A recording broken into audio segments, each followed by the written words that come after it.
Assalamualaikum. I am Minahil Fatma and I'll try to guide you regarding some chunks of report writing course which is powered by SysML. तो आपकी आसानी के लिए मैं कोशिश करूँगी कि थोड़ा बाइलिंगुअल होकर चलें ताकि जो चीज़ें हमें आसानी से समझ आ सकें कि क्या है।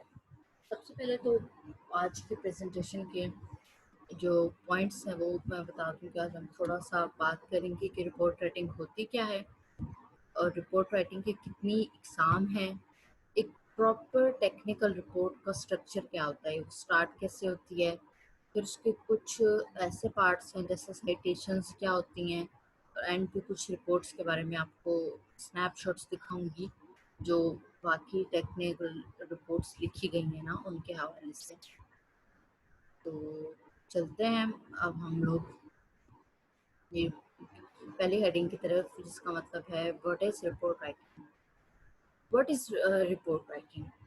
अब हमने अक्सर ये लफ्ज़ सुना होता है कि हम न्यूज़ जब देखते हैं कि हमें रिपोर्टर्स बता रहे हैं या रिपोर्ट कर रहे हैं किसी भी चीज़ को, तो वो होता है बयान करना और इस तरह बयान करना है कि जिसमें आपकी अपनी ज़ाती ओपिनियन ना शामिल हो।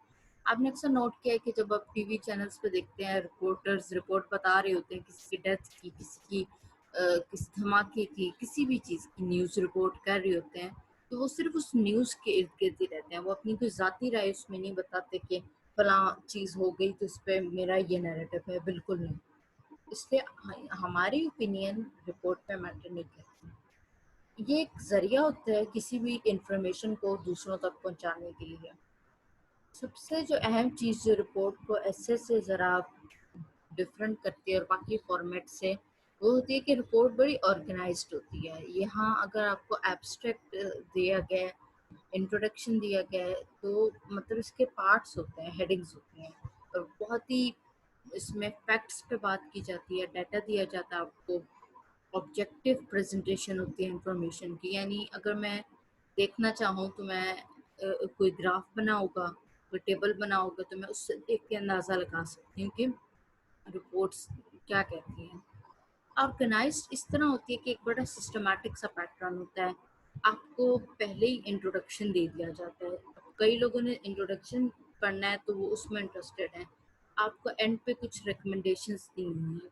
बहुत से लोग होते हैं जब हायर अथॉरिटीज़ के पास जाती है तो सिर्फ अपना काम रिकमेंडेशंस तक ही महदूद रखते हैं। ऑब्जेक्टिव होता है इसका कि अगर ये चीज़ ऐसे है तो हमारे जो पॉसिबल वे आउट है इसके लिए क्या हो सकता है। इसमें कोई पर्सनल फीलिंग्स या ओपिनियंस वाली बात नहीं है।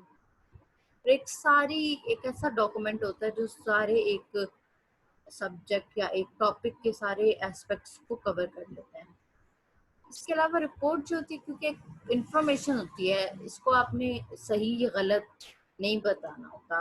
पाकिस्तान में पानी के ज़ख़ायर कम है या ज़्यादा, आपने सिर्फ बता दें कि एक स्कार रिसोर्सेज ऑफ वाटर है पाकिस्तान में। आपने ये नहीं बताना है कि क्यों नहीं है, या मतलब ये बताना है कि क्यों नहीं है, ये नहीं बताना कि एक आर्ग्यूमेंट नहीं देना कि इस तरह होना चाहिए था तो ये हो सकता था।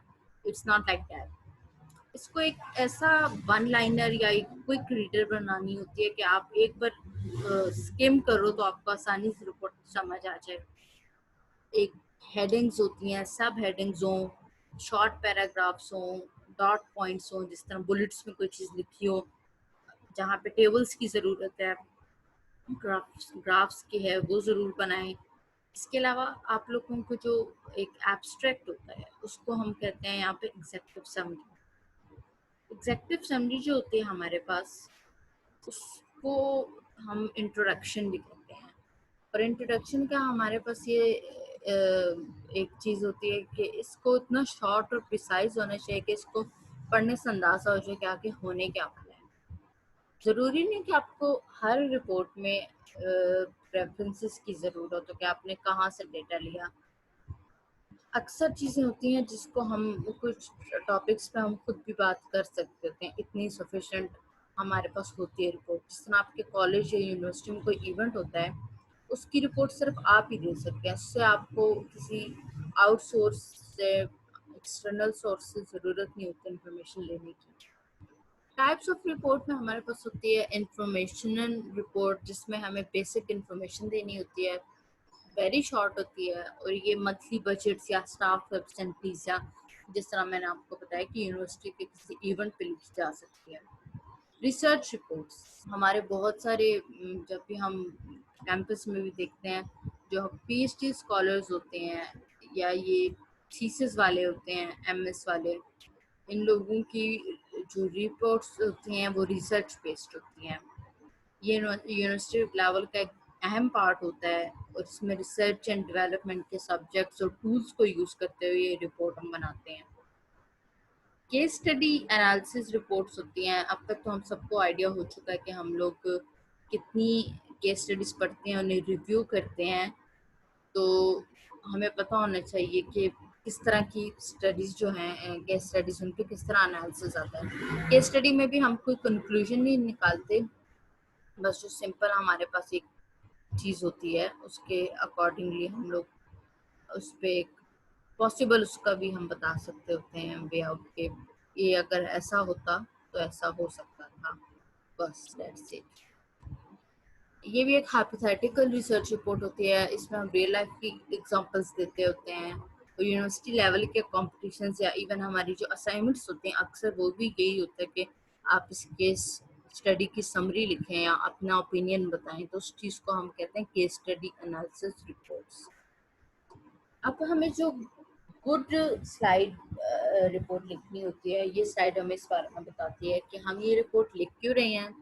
अगर हमने एक रिपोर्ट लिखनी है तो इन 3 सवालों का जवाब दें। Why are we writing the report, what needs to be get into the report, and extent of report should be clear. जितना आपका नैरेटिव क्लियर होगा, जितनी आपकी इंफॉर्मेशन ठीक होगी, वो इतनी अच्छी रिपोर्ट कहलाएगी। आपके रीडर को ढूंढना ना पड़े, गूगल ना करना पड़े। इसी तरह जो फीचर्स होते हैं एक रिपोर्ट के, उसमें क्लैरिटी होनी चाहिए थॉट की। एक अच्छी रिपोर्ट होती है वो कंप्लीट और सेल्फ एक्सप्लेनेटरी हो। सेल्फ एक्सप्लेनेटरी यानी पढ़ने वाले को वो आपका डॉक्यूमेंट खुद ही समझ आ जाए, उसे गूगल की ज़रूरत ना हो। एक कॉम्पैक्ट किस्म की हो, प्रॉपर डेट और सिग्नेचर हो, और इसके अलावा उसका स्टाइल भी बड़ा एक प्रोफेशनल अंदाज में एक टेक्निकल साइड पे हो।